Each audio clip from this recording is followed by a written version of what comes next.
So my mother was a drug addict and she didn't know that she was pregnant because she was in Turkey and she had a one-night stand with this Turkish guy. And then she had a car accident. She fell into coma. She was flying back to Germany by helicopter, but she was already pregnant. That is wild. Like there are these people placed in your life for certain reasons. I really believe every emotion we're having has its task, and we are giving these emotions like this whole palette for a reason. We all have it? Yes. How do we get it? One of the most crucial skills if you want to live a happy life. It's the question, have I loved enough? I love that. You could have turned out to become a drug addict as well, but instead you did lots of plant medicine, then to recognize it's not a plant who is healing me. I am the medicine. How do I get rid of some of my shame? So there is. Ik zal hulle geskiet met die camera. Alright. Love it! That was amazing. Wonderful. Noemi, it's good to have you here. This is the most Cape Townian thing I think you can do in the world. Woodstock Brewery, some beer. Cheers. Cheers. To life. Yummy. I think it felt like we already started recording the episode. Yeah. You just told me that you met your father three years ago for the first time. It's a wild start, but I feel like the first time I met you, actually, I always loved to talk with people who became your friends and reflect like the first moment when we met. What did you think? What were your honest thoughts? What was your perception? And when I met you for the first time, it felt like this.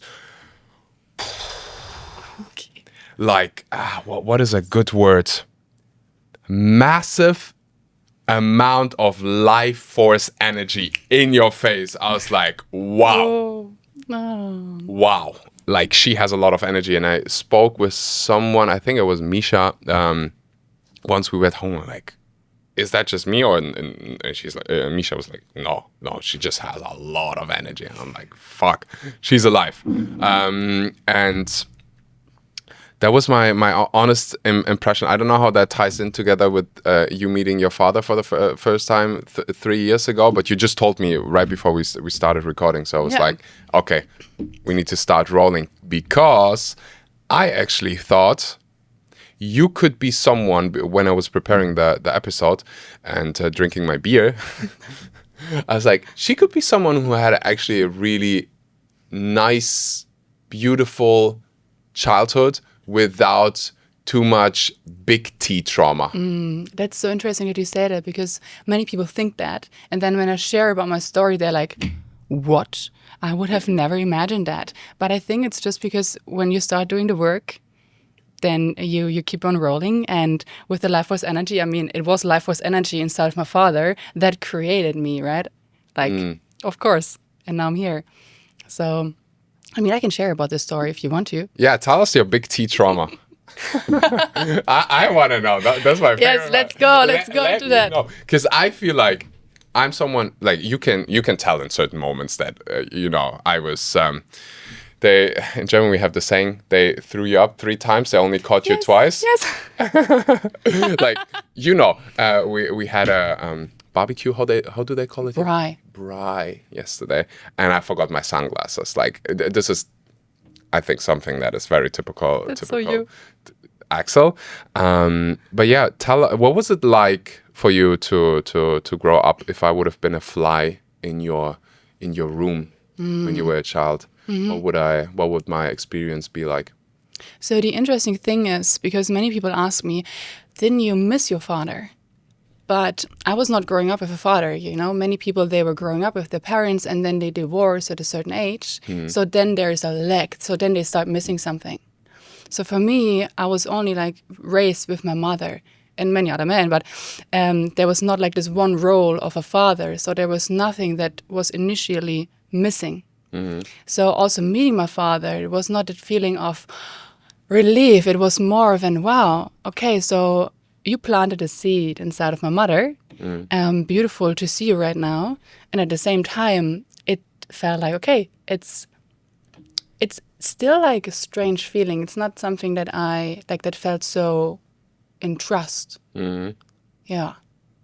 So if I would have been a fly inside of your room, because I had that perception like so many others and projection that your childhood was great. Because I do know a couple people, like I have a couple friends where that assumption is true. Like they just had a beautiful childhood, caring parents who do the work, and like you just can't tell. And I had the same feeling when I met you or when I thought about you. So what was it? What was it like? So my mother was a drug addicted. And she didn't know that she was pregnant because she was in Turkey and she had a one-night stand with this Turkish guy. And then she had a car accident. She fell into coma. She was flying back to Germany by helicopter, but she was already pregnant. And then like 5 weeks before I was born, like her work colleagues were telling her like again and again, like, hey, you are pregnant. She was like, no, I'm not pregnant. You couldn't even see it a lot as well. But then she was forced to go to the gynecologist. And then they told her like, you are going to born a baby in 5 weeks. Do you know that? And she was like, no, this is not true. I'm bleeding. Like, I don't have any symptoms. Like, what is going on? So, and then she needed to prepare within 5 weeks that, like, to become a mother. Wow. Yeah. So, and being a fly, there was a lot of, like, being overwhelmed, not being available. As I shared, like, being a drug addicted, like drugs in the sense of medicals. So she was taking lots of medicals to numb herself. That's also one reason why she couldn't feel me when I was in her belly. Because when you numb yourself and you reject yourself a lot, it, of course, like, it affects your whole system. Wow. Yes. We have so much in common. I didn't even know because I grew up surrounded by plenty of alcoholics, and I've never. I'm gonna correct myself. I used to say I never met my mom, but I kind of like came through her body into this world. So I came back. I was very close with my mom for a while, but she died long time, like when I was 1.5 years old. And so we have even more in common than I thought we would. How was your experience growing up in that environment? Because I remember what it felt like to me. It felt like I had to be alert all the time, and I actually developed, because of being surrounded by alcoholics, and my father was an alcoholic. I developed this superpower to almost read people's minds. I know what people, and it's really, really true. I know how people feel in the room before they said anything. Like very, how do you call that? Sensitive? Yes, and also social intelligence. Social intelligence, exactly. Like when you are surrounded by an alcoholic, I don't know how it is with other drugs, but when you are around an alcoholic and it's your caregiver, like you need to be able to read them. Yes, 100%. You need to know when to ask certain things. Like I already like developed an algorithm in my head. Yes, same like, here. That's when he's in a good mood. Yes. Right? Then you have those 30 minutes. If you want something, if you have like bring that's a bad you bring bad grades from school, that's when you ask. Yes. Yeah. How was that for you? Yeah, same. Like I could tell the moment my mother was opening the door, or at the moment I could hear her voice, I knew what I can tell her or what I can't tell her. So it was really interesting. But for me, it was more like, it was so clear. We talked about astrology yesterday. Like I'm an Aries. Like I'm on this train and I'm gonna come to this earth. Like no matter what, like I'm here. And so like this life force energy wanted to go through. So in my childhood, on the one side, I was alert. On the other side, I was like not giving a F, because like I just wanted to show as well that I'm here, and show my mother like, okay, here I am, like take care. But then of course, after like a couple of years, seeing that she couldn't take care, I learned to take care of myself. And at the same time, I believe there are these people placed in your life for certain reasons. And there's one person who is placed in my life. It's my grandmother. She's not my real grandmother, but I was growing up with her. She came into my life. She's the mother of the ex-boyfriend of my mother, if you know what I mean. So, and I came into her life when I was half a year old. I didn't even have a bed to sleep on. Like, I was sleeping on the floor when I was a baby. So she was like buying a bed for me and making sure I'm like safe and protected. I learned walking in her house. I learned swimming in her pool. So she was like really taking the lead when my mother couldn't do it. And she was really this like angel, this one person who had her task, and she still has her task. And I came into her life for a certain task because her husband and her mother were dying the year I came into her life. So it was like just, yeah.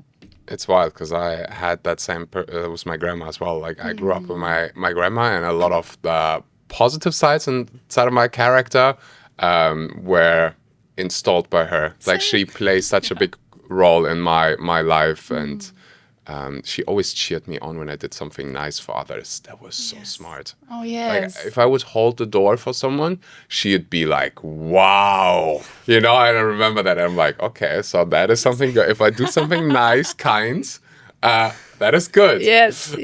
Wonderful. That's how I learned. So beautiful. And yeah. Do you know the hero's journey?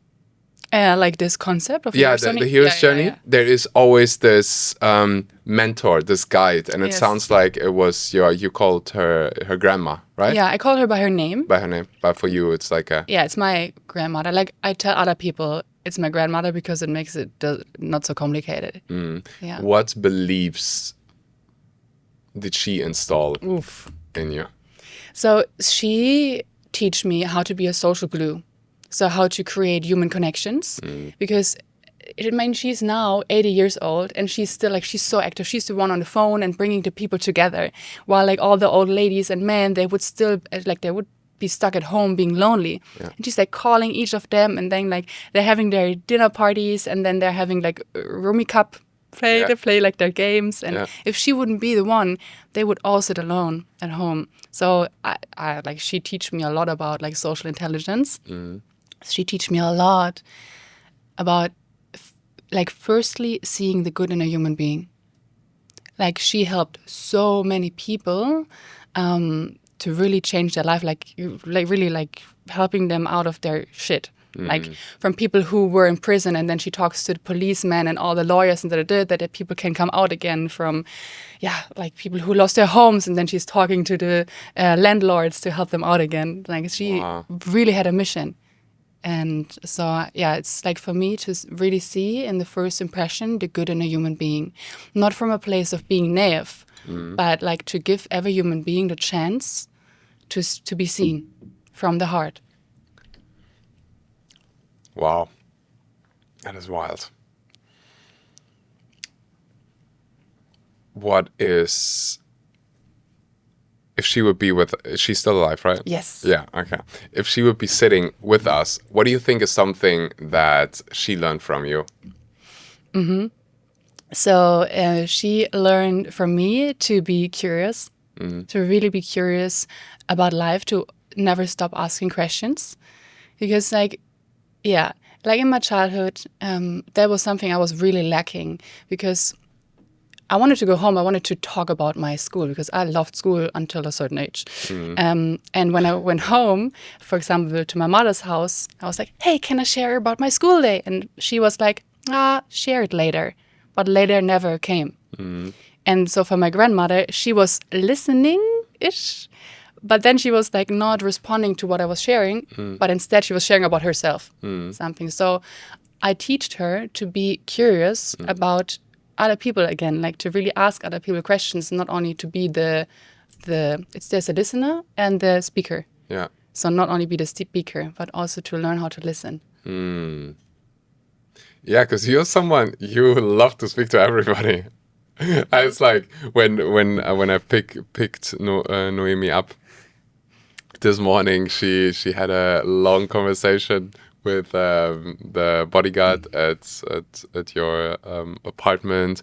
Everywhere we go, you say something. You love to speak to them. Where's that curiosity coming from? So on the one hand, when we see like from the childhood side, it's because like no one was really curious about me, not asking questions. And when I was asking, I saw how people were like blossoming, And for me, it was like, oh, okay, so when I ask questions, people liked it. People like to be seen. Okay. So I started like learning, or I learned to be really curious. But in general, like my grandmother was also sharing me like, Noemi, wherever you go, you were asking questions. You were going to the doctor and you were asking him all the questions, what he's doing here, what he's doing there. Or in school, for example, like the teacher finished the class and he was asking the students if anybody has a question. And if I didn't raise the hand, he was saying like, Noemi, you don't have a question? So it's like on the one part, it's like this, the way I experienced my childhood. On the other hand, I would say it's just like really, it's like my nature to be curious about life. But I believe everyone has that skill inside. And I love that, to share that with human beings, to learn how to be curious again about yourself, but also about the environment around you. I mean, we live in places, not everywhere in the world. There are exceptions, but like a big difference that I've noticed, and I have to get used to it every single time when I leave my little Bali bubble, where you go on a walk through a village in Bali, people look at you and say hello, like it's nobody ignores you, like it's hi. Like you are a fellow human being. Good morning, and the way they say it is like it's like your mom says good morning. It's like selamat pagi. It's like so much. I'm so happy to see you. And then you have other places in the world where people just walk into the same elevator, living in the same building, but never speaking to each other. And then you just said, like, actually we have that curiosity to ask questions or to speak to each other. But I guess sometimes you think like, is that weird? Or does the person want to talk to me? Or maybe he has a boyfriend or girlfriend? Maybe. Yeah, all these bullshit stories. Like, I really believe we were used to live in tribes. So we were used to live with other people, to be in community. And now we're so isolated, so we like unlearned that. And also with social media, everyone longs for connection. Everyone longs for connection. So we are on social media to feel connection, but with that, we're missing the chance to connect in real life. So I really believe it's something we just unlearned, forgot, but we all have it. We all have it? Yes. How do we get it? How do we get it back?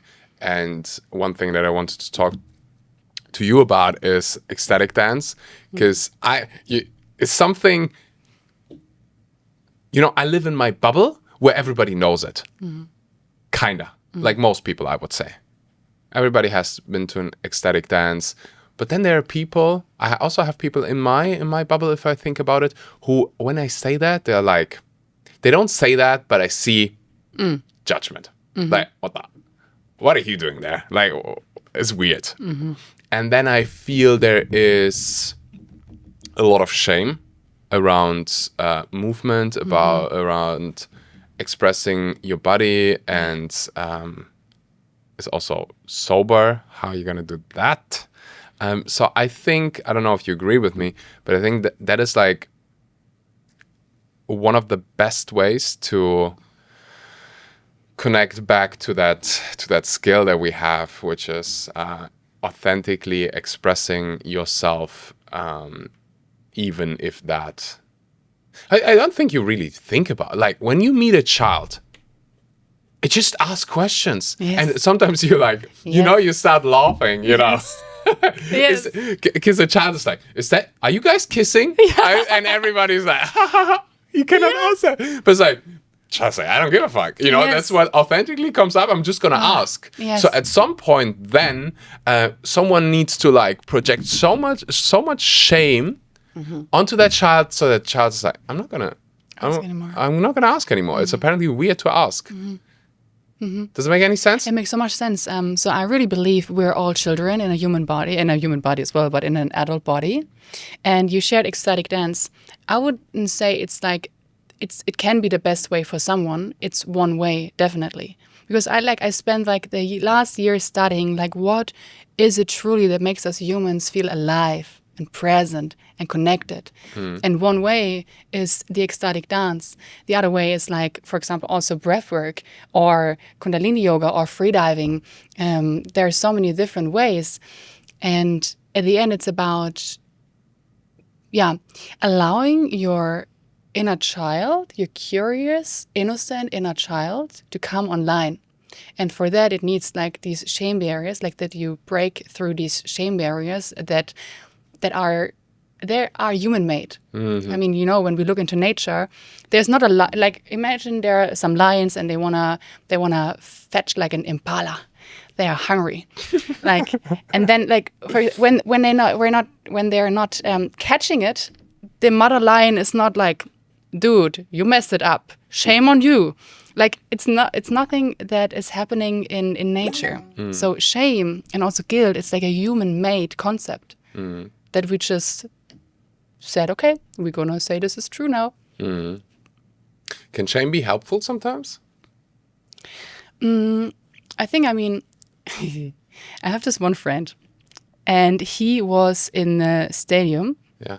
And he had this crazy idea to become naked and run around the stadium. And he got caught by the police. Wait. 1 second. 1 second. Very slow, okay? He had the idea. He was in the stadium. Not me, my friend. Yeah. No, I understood. Yeah. Understood. Your friend had the idea to run around a stadium naked. Yes. Like fully. Fully naked. Fully naked. Yes, in Germany. In Germany. Okay. Was he sober? He was some beers, eh? Okay. That's beers. It's alcohol. Hey, it's Yeah. beers. He would have not had that. He would, because he's like that. Okay, interesting. Well, that'd be something I would be curious about where this is coming from. But anyways, so inside the stadium? Inside the stadium. So run across the... He just went through the fences and boom, let's go. I see. Yes. Yes. Interesting.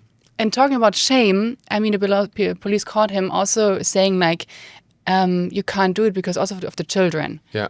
So you can traumatize the children when you run around naked. Yeah, depends who's running, but yeah. Also. So if he would feel shame, he wouldn't do it, and maybe he would, If I, let's say, because my statement would be shame can be a helpful emotion, but I'm happy to be challenged. For example, when I do something that I'm not proud of, and I've done that a couple times in my life, or we mentioned our parents or caregivers, I'm sure that there is so much shame. Like when you fuck up and you don't acknowledge that you fuck up, then like this shame accumulates. You might, build your protection wall, your coping mechanisms, but that shame is like boiling inside. Yes. I think if that shame is being expressed and you learn from it, it's actually quite helpful. Like if you do something, like if you cheat or something, you're like, you feel shame, and good that you feel it, because otherwise you would end up like your friend running around naked in a stadium. I don't know if that's like, I think fair. Like if you feel shame for that, that's good. Yes, if you don't feel shame about that, I feel like... Yeah. Then it's dangerous, I would say. Yeah. It can get dangerous at a certain point.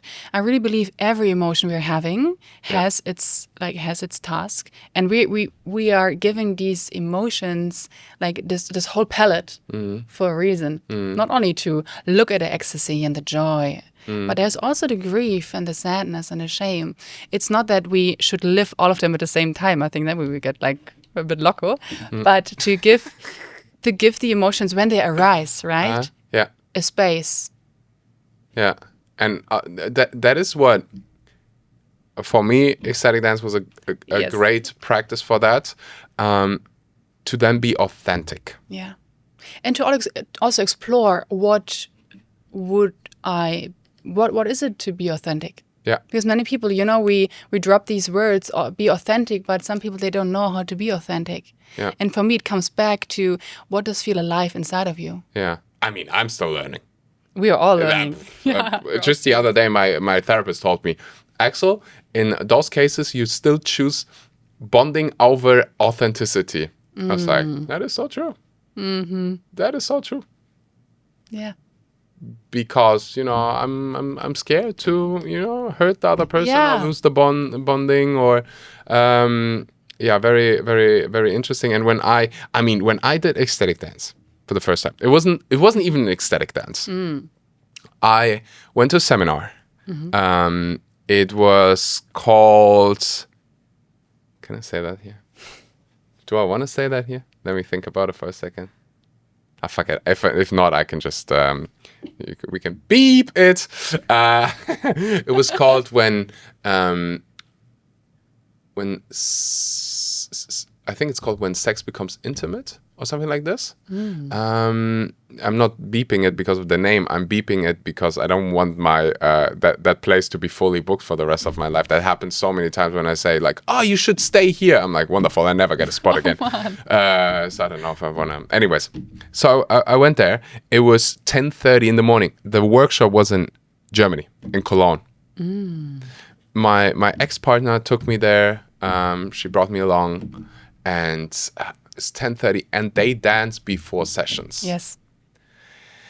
And I was like, it's 10:30. They're all dancing because many of them, there have been many times. I'm sitting down. So I'm sitting down. This room, maybe 70 people, and 3 people are sitting. I'm one of them. And I'm looking around, and I'm like, I feel shame. Yeah. For sure, feel shame. I feel I'm judging. Like I could see how I'm judging others. And then during that work, it was like 3-4 day training. We did a couple of more exercises where we had a blindfold. And then I also did a dynamic meditation with a blind. Do you know dynamic meditation from Osho? And I was like, wow. The next day, 10:30, I was like, you know what? Fuck this. I just do whatever I want, and I don't care whatever anybody says. And it went back. We tracked the belief down. I was at a party. I think I was 11 or 12. Something like this. Yeah. You know, music, blah, blah, blah, with your friends. Might have been a bit older. Could be 13, 14 or something. And we were dancing, and a friend just commented, but you really cannot dance. Ooh. And for like 5 or 6 years, when I was drunk, I didn't care. I forgot about that. I was so, you mentioned it earlier, I was so like disconnected from reality and my essence that kind of like, when I'm so drunk, like, whatever. But sober, Jesus Christ, that was a challenge. But then started dancing, started going to my first ecstatic dance in Kopangan, actually. I always mispronounce that word. Pyramid, yeah. Pyramid? I don't know how to say it. Doesn't matter. Pyramid. Beautiful dance. And since then I have done so many, and love the fact that you learn how to express yourself and not care what anybody else is saying is good and nobody gives a damn, or like also at this point I don't care anymore, and that has helped me so much in my life and in my work to do what I think is right and what I think is beautiful and what I think is loving and caring and serving the world. And if anybody says it's not, it's like this pure liberation. And I like to call it, I learned that in my Tantra school, it's the no mind state. So in Tantra, you learn to hold intensity and to start enjoying intensity. That's what you were sharing. We did the same in our Tantra seminar. Like, it's like 8 in the morning and you start freaking out, like dancing and like being really wild. Like it was techno music, really intense. So And to be in this no mind state, also at the ecstatic dances, you don't know what is the next step because it doesn't matter. Because you're so present and you're just going with the waves of the present moment. Yeah, I love that. I think that is together with this shame topic, learning to love uncertainty, one of the most crucial skills if you want to live a happy life. Yes. Yes. Yes. I see so many people struggling because they are attached to certainty in a world that is wild. Yeah. It's so uncertain. Yeah. Like any given moment, anything can happen in this crazy world with 8 billion people.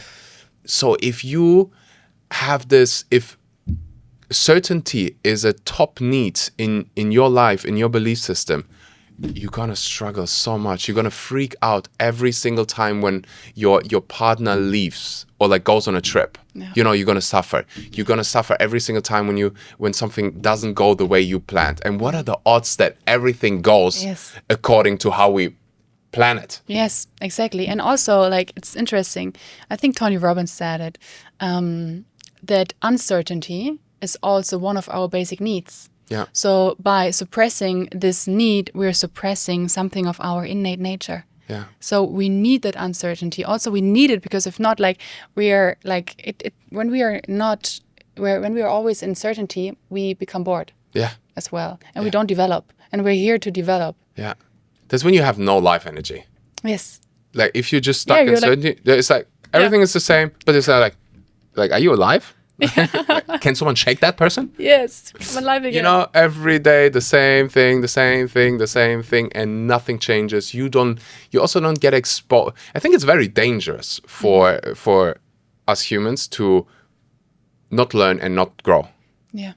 And that's when you are like married to certainty. Yes. Then there's uncertainty that you mentioned. There is love and connection. There is growth. There is contribution. And there's significance. What are you? Since you know those I think it's a concept by Tony Robbins. I don't know if he invented it, but what are your top 2 needs? So I'm gonna assume, but I'm also gonna count them out so everybody listening, watching can do the same thing. I love that. I also love Tony Robbins. So we have certainty, we have uncertainty, we have significance, we have growth, we have love and connection, and then we have contribution. I'm sure there's also a test where this is explained. For sure. If you want to go deeper. So I think it is for sure love and connection. That's 1,000,000%. Is that true? Yeah, it's the first one. It's the first one. The other one, it's for sure not certainty. You're not someone who loves a lot of certainty. You love adventure. You love different ideas and different, not knowing what happens. Okay, uncertainty. It's something. Don't give me feedback. I'm going to close my eyes. Otherwise, I can read. I close my eyes as well. So I don't think it's uncertainty. You love adventure too much. Sorry, uncertainty could be something. It could be a top need. I'm not 100% sure. Then significance. I don't see 15,000 tattoos on your body. It's a joke. But that could be one way for people to be significant. I think less important for you. Growth could be there. You're someone who loves to learn, to grow. Obviously, otherwise you would have not become this beautiful human being that you are. Love and connection. I already said contribution. Could be something as well. I'm gonna go with my gut and say growth. It's not right. It's not right. Okay. It's contribution. Contribution. Okay, Yes. I'm gonna be my other choice. Yeah, I thought so. Yeah. Yes. Contribution. For what do you think mine are? I don't even know what mine are. Yeah, It changes think all about the it. time. Think about it, It yeah. has changed many times in my life. It used to be certainty as a kid, because that was what I needed the most. But I mean, I let you guess. I'll think about it. I would assume Growth Very correct. is the first. Yes. And now I'm in between contribution and love and connection. Maybe it was contribution for a long time, and now it's love and connection. Wow, very accurate. The 100% answer would be, I wish it to be love and connection. You want to grow into that? I want to grow into that. Yeah. But it's more contribution, Yes. and it's something I had for a long time when I was like already for a long. My grandma. No, I love it. It's also one of the best needs to prioritize because you feel usually you get a lot of fulfillment from that. But it can be a trap. It can be a trap as well. And it was a trap when I was, or it can be painful. Because when I was like 18, 19, I remember having this like, I want to do something meaningful. I want to contribute. I want to make this world a better place. And it came from a good place, but there was also a lot of like, I put a lot of weight on my shoulders. So now it comes more from, I want to enjoy life. Like every single morning I sit down, I meditate, I ask myself, what do I want? And usually when I ask myself, what do I want? It's like, what feeling do I want right now? How do I want to feel? And most of the time it's a mix between I want to enjoy life and I want to contribute. Like it's still very important to me. But now it comes more from like a mature kind of state where I'm like, it genuinely makes me happy if I know that I'm doing something meaningful. Like recording this podcast right now, it feels really good to me. And it's mainly because of contribution. It is for sure not because of certainty, because it's never certain. Yeah, I think it always comes back to what is your intention. Yeah.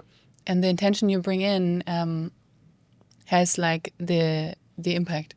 So when the intention, and sometimes we're not even conscious about that, but say often, and I can tell for myself, my unconscious intention when I share, like when it was contribution as in the first place, it's like, oh yeah, when I contribute, then I'm being loved, then I'm being acknowledged, then people appreciate me when I contribute, when I sacrifice myself, when I do whatever. But now when it comes from a place of abundance and love, like I contribute and I don't care if something comes back because I'm already full. Yeah, 100%. That's how I feel. Yeah. That's how I feel now. That's not how I used to feel. I just had that thought that popped up. I was like, you could have turned out to become a drug addict as well, but instead you became this. I have a lot of respect and love for you. I don't know why.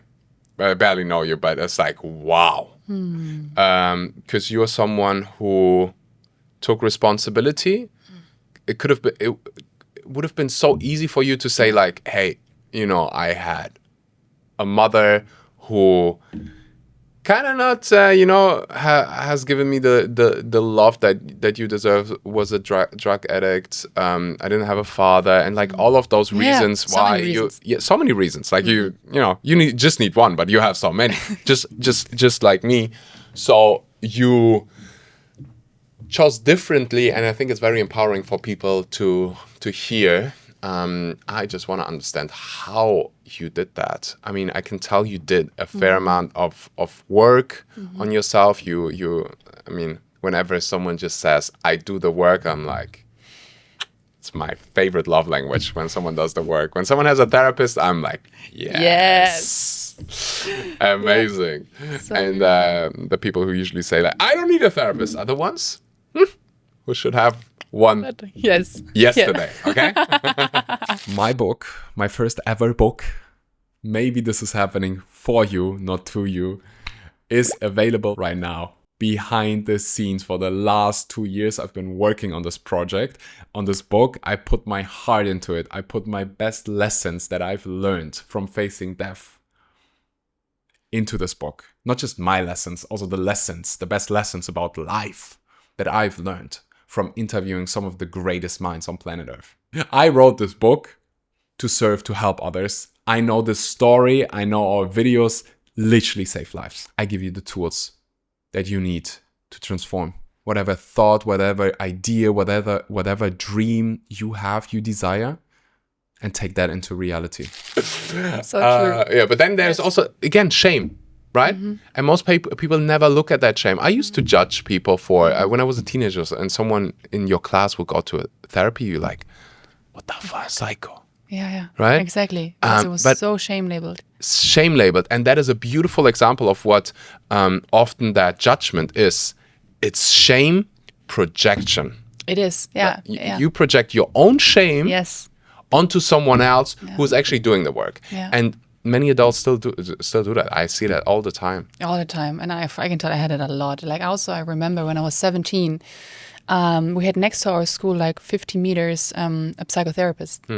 And now, just after school, I knocked on her door and she opened it. And I was like, hello, my name is Noemi. And I think I have a problem. And if I don't talk to you now, I think I have a big problem when I'm 30 years old. So please let us talk. And then she was like, wow, never someone came to me and shared that. Let's go. And then How old were you? 16, 17. Wow. Yeah, but also then shame projection. Like when I was sharing it in school, they were like, "Yeah, we knew you're a psycho, or you're crazy. Now you definitely are."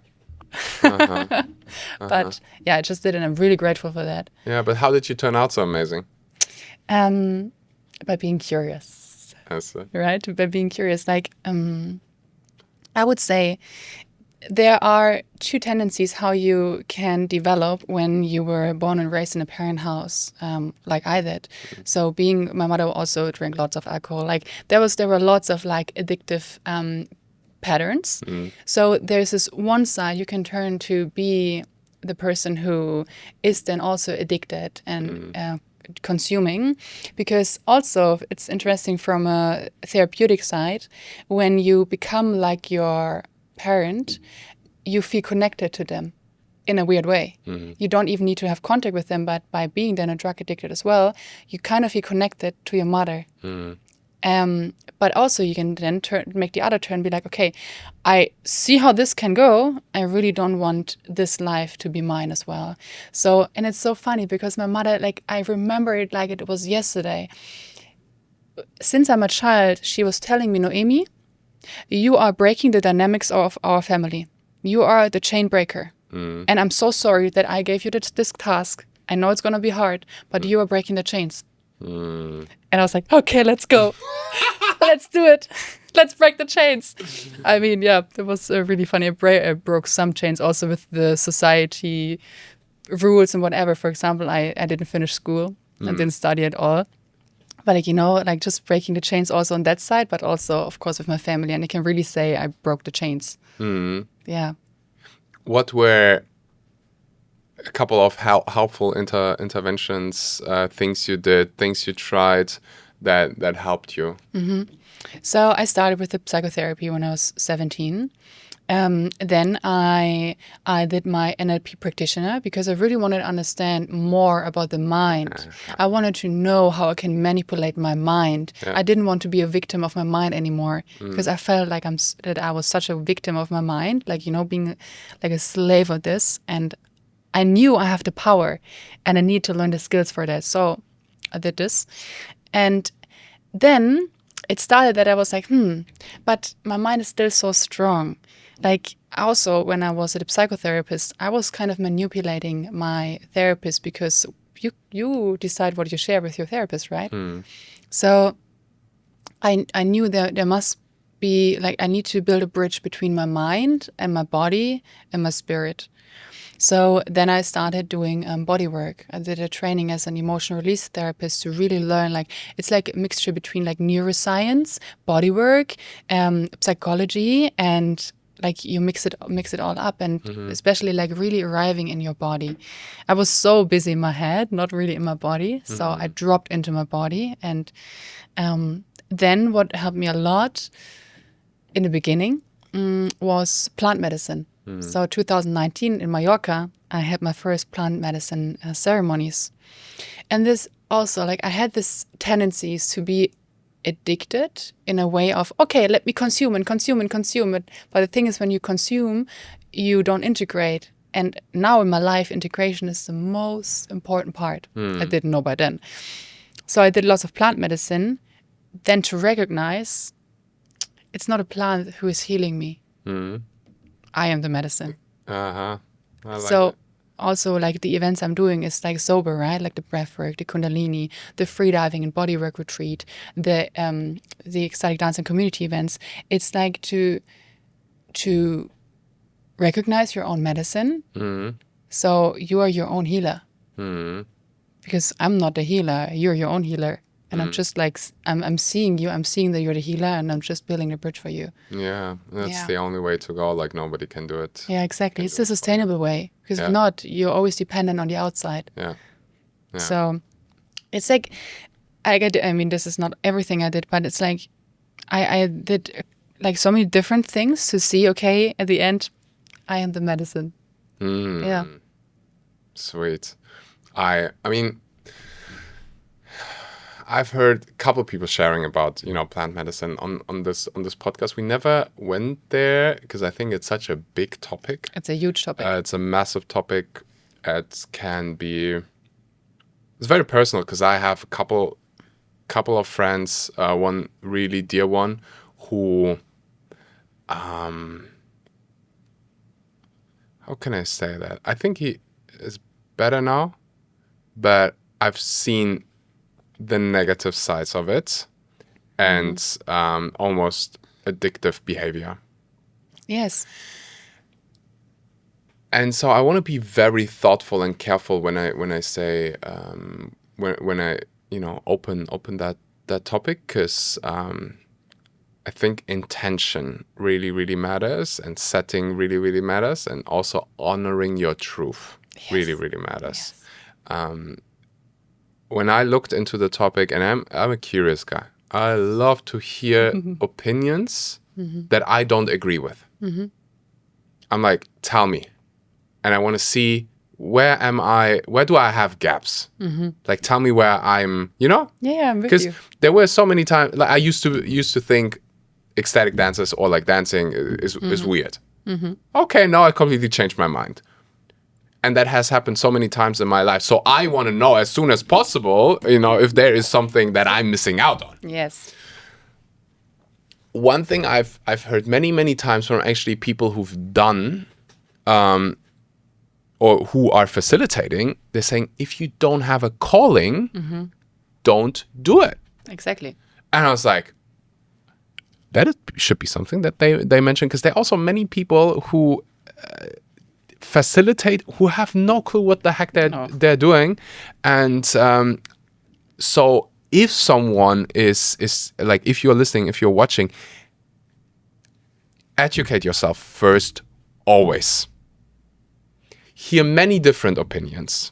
See what are the patterns, and then find someone who has a lot of experience, who can actually hold space, someone you can trust, because otherwise it can also go into direction with anything, With anything. With anything that is not beneficial, I would say. Or maybe even that is also something that I've accepted in the last couple of years. If someone is going through a difficult time, or if someone is an alcoholic, I'm like, who am I to judge that this is not supposed to be like it is right now? Because you don't know. I don't know. Like, I don't know for what greater cause it's going to happen or it's happened. And I also don't want to take the freaking responsibility for it. No, please not. Who wants to? Big topic. But I'm glad you mentioned that. Yeah, it can be one part. But it's like you should be cautious about this, because I've seen many shamans. I went to the jungle in Colombia. I brewed the plant medicine on its own, and I saw so many different shamans. So they all work so differently. It's so important that you listen to yourself, and it can be so addictive because it's not only the medicine itself; it's the setting also that's created. Like you're sitting with people around a fire. You have like the music, and like again, it's the feeling of community. We all want to belong. Yeah. We all want to belong, and when you feel like you belong, then it also can get addictive. It's not about the medicine. It's like also people starting what is the name, network marketing or so. Like they want to belong. Like there's nothing bad about network marketing, but just like you have all these different spheres where you can go. Yeah. So we wanna belong and almost. If we go back to those human needs, love and connection. That is like the ultimate goal. Yes, exactly. And so plant medicine can be a way to get to that love and connection. And but it's important that it's like that you don't attach it to the outside, that it starts within you, the love and the connection. Yeah. I have the feeling I could speak to you for the next 17 hours, and I completely lost track of time, and I also don't have a clock inside of this room, so I have no idea where we are in terms of timing, but I'm sure he will drag us out once we're done. I'm being thoughtful about what are we addressing, and one thing that I for sure wanna ask, since most of people following me, most of people listening are women. It's like 75-80%, and I have the feeling if they could ask questions right now, they would be asking, how on earth do I get so much fucking energy? How am I so how can I get rid of some of my shame, Yes. And I feel like there is somewhat of a movement, especially, I'm from Germany. I think it's fair to say there is a lot of shame in that country, in the Western world in general. Yes. So much shame. So much shame. Like, it's hard, Yeah. It's a lot, and I think there's a lot of shame about intimacy. There's a lot of shame about money. There's a lot of shame about, I think mainly intimacy, to be honest. Yes.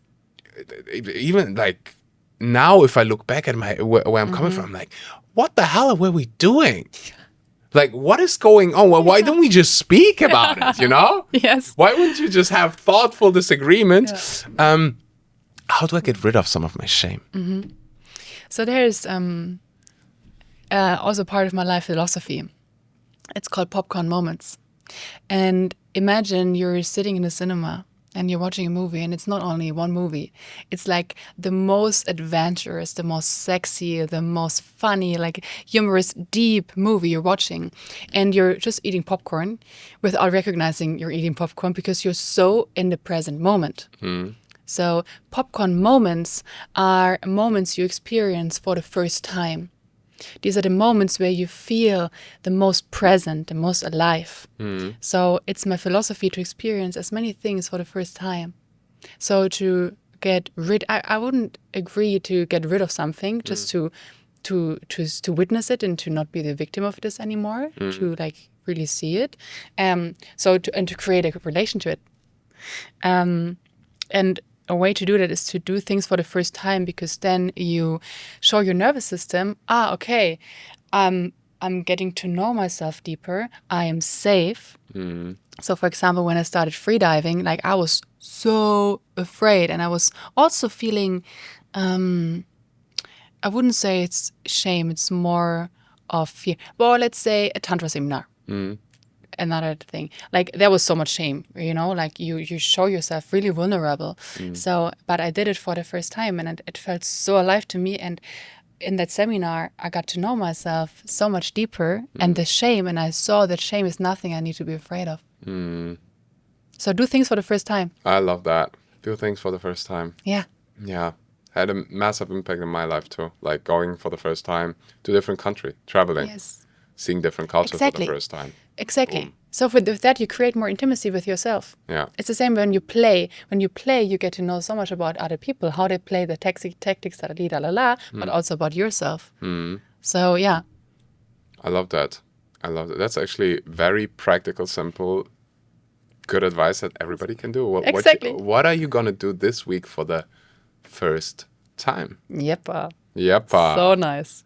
I remember my first ice bath. I remember my first ecstatic dance. Right? I remember. And that it's also so exciting to do something for the first time. It's so exciting. You feel that, I have it here in my forearms, like this tingling sensation. I love to be excited. Yes. Or like to then you do first time maybe like public speaking or something, or you organize an event, a retreat. I will forever remember the first retreat I've ever organized. I'm sure you do too. Like oh, and now it's like, I've done this. Yeah. I've done this, which is still nice. But I think the first time is always special. And it creates really more trust in yourself. Yeah. Yeah. Yeah, it creates more trust in yourself. Yes. That's when you realize that you have so much space in your body to hold any emotion there is. Yes. I always tell people, like, imagine when you eat a lot of food, like, let's say, a lot of watermelon or a lot of potato, okay? And you have like a food baby. Yep. That shows you how much space there is inside of your body to hold whatever emotion that comes up. Because I think, it's depressing. It's sad, that statistic, that the leading cause in many European countries, the UK, for example, of premature death in men is suicide. And whenever when someone decides to end their life, they think like, I cannot handle this anymore. It's my life is better, or like, it's better to just end it, which is obviously a lie. That's not true. I think it gets dangerous when we doubt ourselves and our ability to hold space. And I will forever remember, I was at that seminar with that wonderful lady. Her name is Amana. She's amazing. And she's like, do not ever doubt that inner space that you have to hold whatever, and it clicked. It's such a simple idea, but I'm like, wait a second. It's so true. Wait a second. I've survived 100% of my worst days, of my worst moments, and I'm still here. What the fuck? Yes. I can actually hold space for anything. Anything. And like, I was thinking about the things that that have happened in my life. I lost my mom. I had cancer, and I'm still here. I'm like, what the fuck? We can like hold space for anything. Yes. It might suck for like, if you are very present with it for a bit. Yes. Yeah. But after some time, You're gonna have a good time. you have a good time again. Yes. That's like, you have a good time, and then you're gonna have a challenging time. Yeah, Then you have a good time, again. So, challenging time. But in best case, Yeah. you work so much on yourself and you develop that the good times are becoming better. Yeah. And I saw this reel that you posted about, I am not willing to miss out on real life connection. I don't know what the framing was. It was basically you talking about how important it is that we stay away from our phones in very beautiful moments. Yeah. I don't know if you've remembered that. Yeah, of course I remember this one. Yeah. You see it at concerts where everybody is just with their phone. We were talking about kind of music yesterday. Yeah. You watch a concert and everybody's just like this. I'm like, how are you not shaking your body? your body. Like, Yes. okay, take a video. Okay, take a picture. 1, 2. But like, to stand there, what are you, live streaming? Yeah. Get that stick out of your ass. And even some people are live streaming, right? In the moment, like I said, get the stick out of your ass and move your beautiful body temple. Move it. Yes. I back to the man topic, and I'm speaking for my fellow men who are judging things like this. Please give it a try. At least give it a try. At least give it a try. It's not like running against the wall. You don't need to try that. That's painful. Like, we know. But if someone tells you, a fellow man tells you, like, that stuff is profound healing. Like getting a therapist, amazing. Getting going to places like ecstatic dances, doing something for the first time without being so judgmental about it. You're gonna develop in ways. It's gonna make your life so much better. So much better. So much liberation in that. So much liberation in your professional world, in your intimacy, in your financial world. When you, Jesus Christ, like I don't know what else you need to see to understand that the inner work is the most beautiful thing, one of the most beautiful things you can do. Yeah. And then I would add, when you build a bridge between your inner work and then the outer world. Yeah.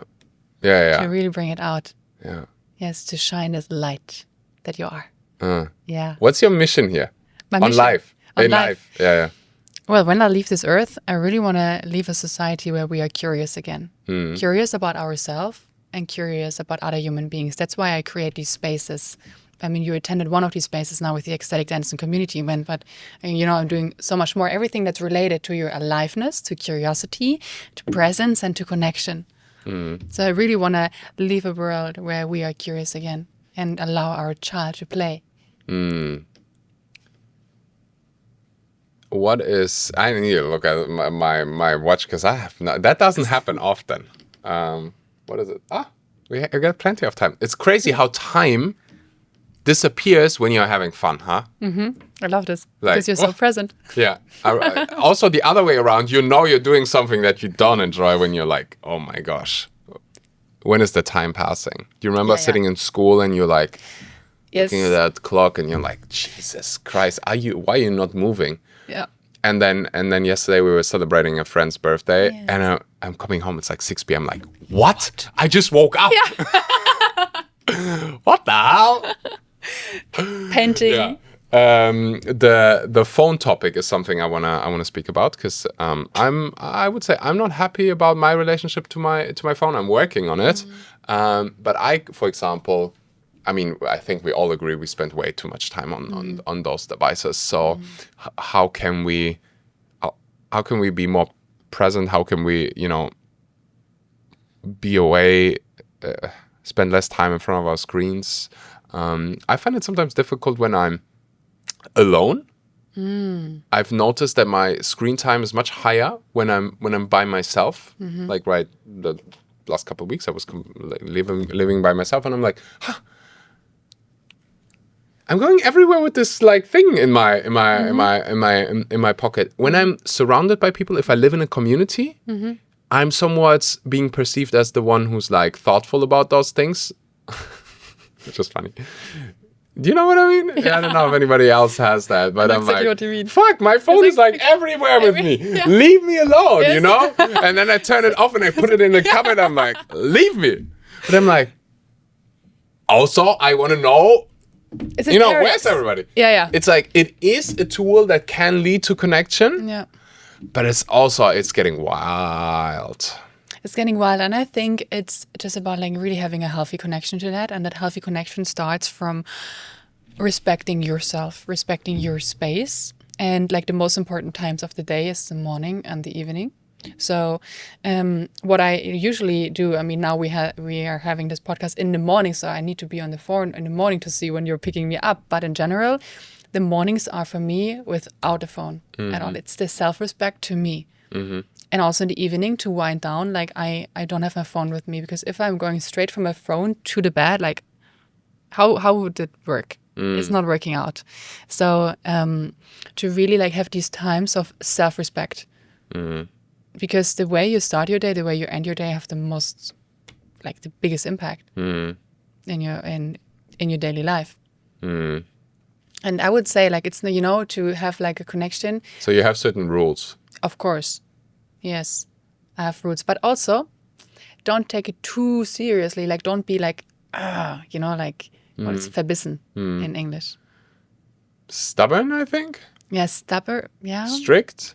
Too strict about it. Like, for example, when I have a meeting in the morning, I need to be on the phone. Of course, I'm on the phone without judging me then and being like, punishment. Naughty Noemi, no.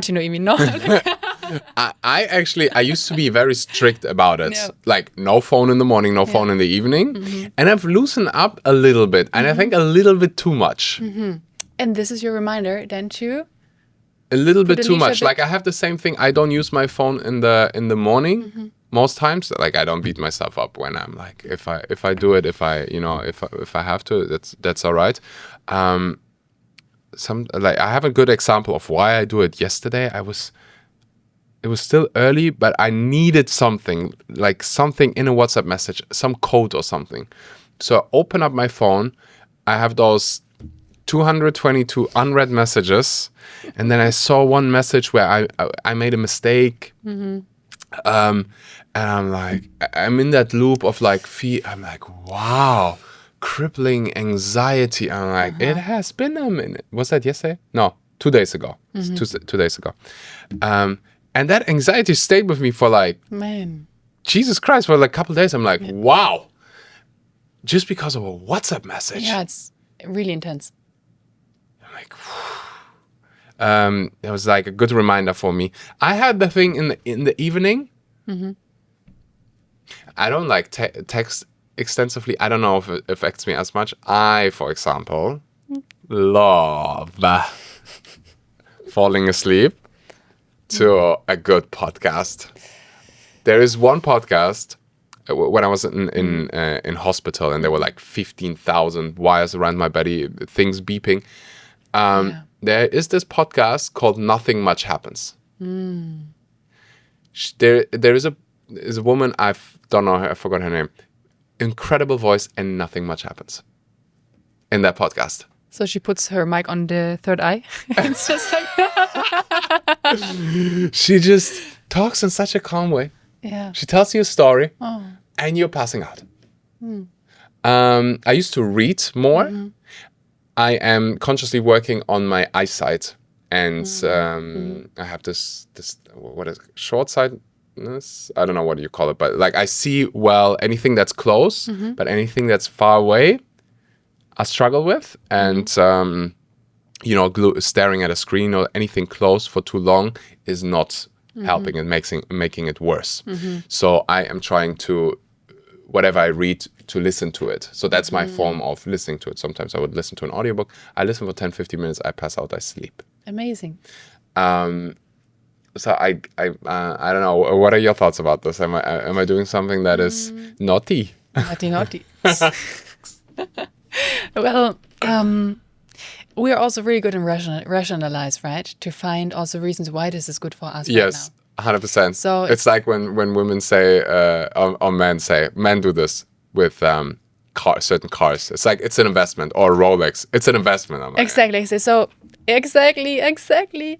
So it's like, it's a trap. We're sabotaging ourselves in that. Because like, the fact is, we are used to, when we come back to the tribes, to fall asleep. Like without digital noises. I mean, maybe, when you were in tribe and you fell asleep and the family is still talking, maybe this is also something that reminds you of that. But it's just like, I really feel it's the most like natural thing to fall asleep without anything. Yeah, I can also fall asleep without anything. Yeah. But I like it. Yeah, exactly. And that, but the moment when you just own it, it's fine. Yeah. So just own Very it. interesting. Yeah. Yeah. Before I get hate, it can be an investment, okay? Watches and cars. I'm just saying, is it really true that you're just doing it because it's an investment? Then just own it that you like cars and that you love to sit inside, but you don't need to rationalize it and to pretend to be a better person. You're already a good person. Own that you like to have a nice car. Fine. Period. Exactly. That was the point I was trying to make. Yeah, it's just a nice bag. You want to have the bag. Okay. If it would have been an investment, you probably would have invested into something else. But anyways, good point. So, do you have other rules about your phone, digital devices? When you go to events, do you bring your phone? Yes, I bring my phone to events. Yeah. But you mean when I host events? No, I mean when you go to like a concert or something. Well, especially now in Cape Town, of course, I have my phone with me because I need to get an Uber. I was like, in case someone needs something to, steal, you have something. That's why I always bring two phones. Oh, that's smart. You just give one of them, your old one. Yeah. And then they say you have another phone. So yeah, I usually bring my phone, but like for example, when I was in Copenhagen, I just leave it somewhere. I don't even know where my phone is. I don't even know where my bag is because I don't care. It's just like somewhere. But I usually bring it with me. So other rules is every day I ask myself the question, what makes me feel alive? So I do at least one thing that really makes me consciously feel alive, and it mostly includes movement. Which is like for this morning I did my Kundalini yoga practice, or it's like going to the gym. It's like dancing. It's whatever makes you feel alive. Going freediving like yesterday. It's like there's so many things, but to keep myself feeling consciously alive. Beautiful. I love that. I am 110% sure that people are listening, watching right now and saying, Jesus Christ, I want to be surrounded by this woman. I wanna learn. I wanna be part of your world. How can people do that? So people can follow me on Instagram, and then they will see there is I'm traveling around, so I'm hosting the events worldwide. I'm hosting events regarding like human aliveness, the connection, the playfulness. So you can just like be part of the WhatsApp group, the Alive Club, where I'm posting all the events. Also, you can work one-on-one with me. Like I have beautiful, beautiful human beings. I'm having in my container. I show them also to be social intelligent again, to go with them to events and to like let them move around and they encounter other people and then they receive feedback from me. I also have a beautiful, it's a beautiful, beautiful community Sweet. that is growing and growing and growing Sweet. to hack human aliveness. I'll put everything in the description down below. There are a couple of questions I ask everybody. Imagine I am writing a book that that we leave for our kids. And in that book, you put your best advice about health, relationships, wealth. You can pick one segment. And in that book, you leave your best advice. Pick a segment, and what would be the best advice that you could give or that you've ever received, maybe from your grandma, and that you want to pass on to the world? I would take the relationships because I believe relationships are everything, because we relate to everything. We relate to our health, we relate to our wealth, we relate to friends, family, romantic partners, whatever. And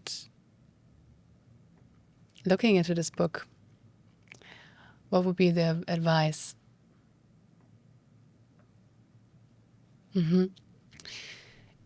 It's the question, have I loved enough?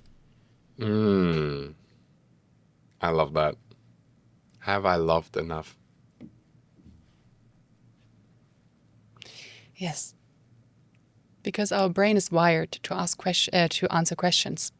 It's like called ask-affirmation. It's nice to say an affirmation like I'm good enough, I'm beautiful, but then your mind is like, dude, you're not pretty. You have a pimple here, you're like not pretty. But when we ask a question, like for example, why am I so beautiful? Why am I so successful? Have I loved enough? Our brain immediately starts to look for evidence for that. I love that. Yeah. So by asking this question, by being curious, you look for the evidence for the question. Yeah, I love that. Instead of, I'm happy, and your brain goes like, You don't look happy. yeah, maybe not. Yeah, and then you're like, why am I so happy? And then you're looking for evidence. And then maybe you encounter someone who's like, wow, you look amazing. And you're like, wow, I'm looking amazing. Wow, that makes me feel happy. Yeah. Oh, I love asking questions to myself. Like, you could go, if that feels still something like, if you ask yourself, why am I so happy? And then nothing comes up. Okay. Use your friend ChatGPT. Like, what is a similar question? And you're like, okay, what is good about my life? Yes. Who loves me? Yes. That's a pretty good question. Yes. Or something like, what would make today great? It's one of my favorite questions. Lekker, yes. Lekker. Helemaal lekker. What would make today great? Have you loved enough? Today already? In general in your life. I was asking myself when you asked that, I'm like, have I loved enough? There's always more. There's always more. I can always have I loved enough? It's today I loved already. Yes, a lot. And it's not stopping. I will continue loving throughout the day as well. Sweet. If you could make one law and the entire world has to follow that law, can be anything. Everybody, every single human being plus aliens have to follow that law. What would it be? Choose love. I love that. I love that. Is there any question you wish I would have asked you? But I didn't. You asked really well questions. Thank you. I'm trying. I'm trying. No, not I'm trying. I'm doing it. You're doing it. I'm doing it. I want to... Crushing it. Jesus, I am seeing so much of myself in you. It's wild. Like, we have so many similarities in our stories. I want to acknowledge you for the fact that you chose love, which means for me also to be a creator of your life. You did not choose victimhood, and that I just want to salute you. Salute you too for this amazing person you are, the work you've been doing, the work that you are doing. I have the feeling that one day I will be sitting here with you again. I'm seeing a book right now. I don't know. That is a seed that I maybe planted, but it just came up. Huh? I'm seeing a book. I'm seeing actually a lot of books. I don't know why. Yeah, there are books coming. I was like, should I say that? Blah blah blah blah. And that my thing came up, and I'm like, fuck. I know you will do so many amazing. You already did, but you'll do so many amazing things in life, and I'm so excited for the world to see it, for me to see it, because that aliveness is the right word. That aliveness is something we need more, and the world is worth so much. So I wanna say thank you for being here. I hope you had a bit of fun. I have a lot of fun. You have a lot of fun? A lot of fun. Okay. Yum, You yum. can also, if you want to put it to your third eye, we can end it like this, because that's how we started it. It's perfect. I mean, I love it. All right, I love everybody. us. Thank you so much. The final cheers. You barely drank anything. It's true. We need more beer. More beer. More beer. Am I supposed to say anything important here at the end? I don't know. My editor will tell me. You forgot this. You forgot Subscribe. What? Do you have a fun challenge? I love to do that instead of like, Yes, I "Please have. subscribe, thumbs up, do all of the things. Very important. Otherwise, I get beating from my editor. You mean fun challenge for Yeah. the listeners? Fun challenge for the listeners, for everybody. Like something you can. Everybody needs to do today. Otherwise, they have Yes, 7 yes, years yes. of bad hummus. Okay. So you are asking for 3 strangers today. You're approaching them. You say, "Hi, can I play a game with you?" It's like 2 minutes. And I can tell you 99% will say yes. And then you say, "Let's find 3 things we have in common." Oh my Lord. Do you think anybody will do that? I'm sure. Okay. That, So like 90 if you do it, tag Noemi, tag me, and tell us about the story. Yes. Okay, tell us about the story and do it. Oh, I'm challenging you. Record yourself Ooh. on social media, on your Instagram story. Even if you're not, an influencer or have a personal brand, that is one of the best practices. You will see so much shame could come up. Exactly. Could, but maybe not. And who the fuck cares? Let's find things in common. It's so Let's beautiful. find things in common, and also let's find things in common. So you go out there in the world, okay? You ask 3 people for 2 minutes of their time to play a game and find 3 things. If you complete that challenge and you record yourself afterwards and you tell us, I want to know what happens. Yes. I want to know what happens. If you do that, I will. What can I do? I was about to say send you a copy of my book, but no, that would be my team would be sit there like Axel. Did you do this? Did you just say that? They just had to go through a list of like hundreds of orders because I once promised. Like I love to give things. So beautiful. But they Contribution. contribution. I love that. But they also sometimes say, "Excellent." Like it's a little complicated. Like don't do it. I give you a year of my membership, of our Fire Within membership. Ooh. It's like guided visualization practices, meditations. You should do something for one day. We have many co-hosts and co-facilitators. I'll gift you a year if you do that. I don't think many people have the guts, bolts, courage to actually do it, but maybe I'm wrong. Maybe you're wrong. 1 person approaching or 3 people? Oh, I think one Let's is do enough. one. 1 is enough. One is enough. It's One already is enough. One is enough. Yes. Find 3 things. I'll do it with my Uber driver. Yes. Does that count? Yeah, of course. Okay, perfect. Anybody counts. Maybe even the person on the checkout, at the I'm supermarket. not sure if you want to, you Well, have 10 minutes of your that's time. true. Like, yeah, The people- there are about 50 people behind you? No. Well, okay, not this person. Okay, wonderful. But do it. And then I want to see yourself recording yourself. That is epic. Yes. All right, love Noemi, this. you're a blessing. You're a blessing.